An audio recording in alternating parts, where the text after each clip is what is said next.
देखो भगवान को स्नान कराओ, दोनों हाथ लगाना है और उसके बाद में दोनों हाथ की ये हथेलियां यहाँ पे लगा दो। हाँ ओम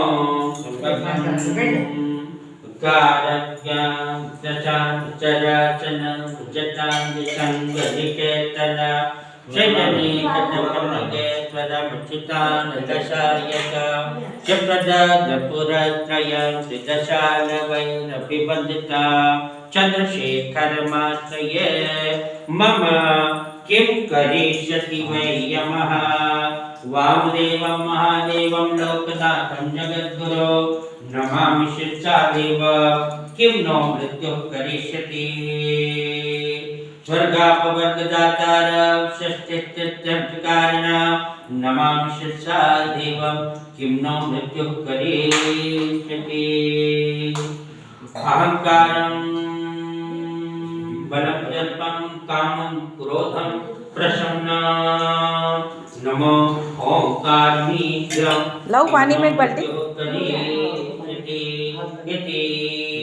शुद्ध स्नान संपूर्ण। शुद्ध स्नान करने के बाद